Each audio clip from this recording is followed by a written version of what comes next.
She was in labor for 6 days.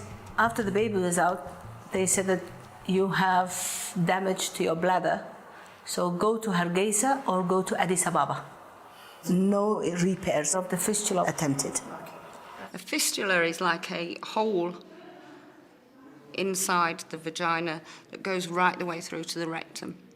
Or it can come the other way, through the vagina to the urethra. A fistula is one of the most humiliating things that can happen to a person. They're incontinent and they have feces coming out of their vagina. People become very unkind and sometimes hold their noses when they're going past these women. They're basically hiding, trying to keep themselves as clean as they possibly can. Very often she is ostracized and kicked out of her family because of the smell and this leakage.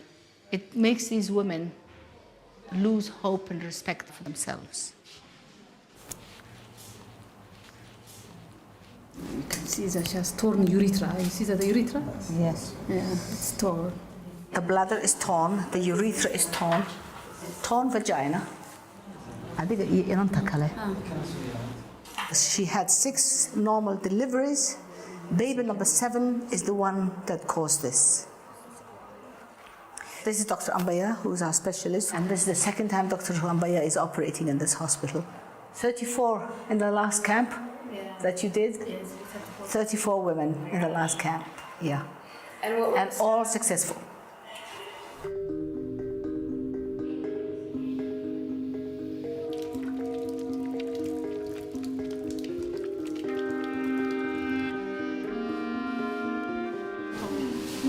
She has a very bad kind of fistula. Thank you. This urethra is supposed to be like this, but hers just looks like this one. It's torn. It's torn.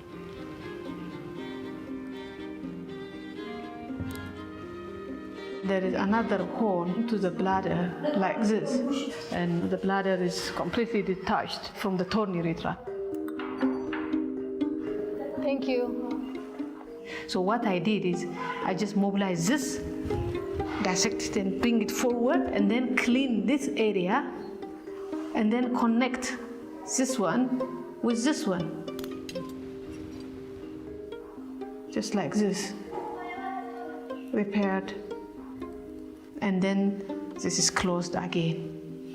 It's quite it's complicated for a non-medical person to explain, but this is what I did. Thank you very much.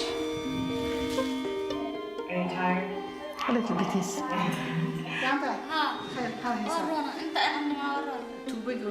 When they're repaired and they stand up for the first time, they keep looking at the bed to see if it's damp, if it is a leakage. They're always so conscious of the smell and the wetness. And it takes them a couple of days to really believe and trust in themselves that they're not leaking anymore.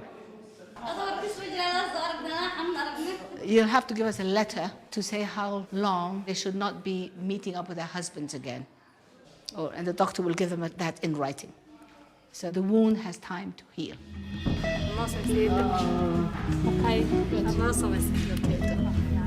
This is what I want to do. You know, there is nothing better than seeing a patient crying because they are cured. You see, they cry when they are cured. So you can understand what this means for them. She had sustained the lacerations of fistula 2 years ago. And she heard on the radio that in the Edna hospital they were going to do repair of the fistula free of charge. And she came here and she was put on the list. She was operated. She's going home. She has to remember to have the baby by C-section. Yeah? Yeah? Okay. Good. I'm happy. She's happy. She's beautiful. I'm happy. There's a woman who's got her life back. Okay, Allah ma'ak. That's good. They look different when they're lying down. When they're standing up, and when they're lying down, they're sick, they're worried. And then when I see them, I didn't recognize her in the corridor. She stopped me and said, "Thank you. I'm going home today. I want to thank you." That's what life's all about. Thank you.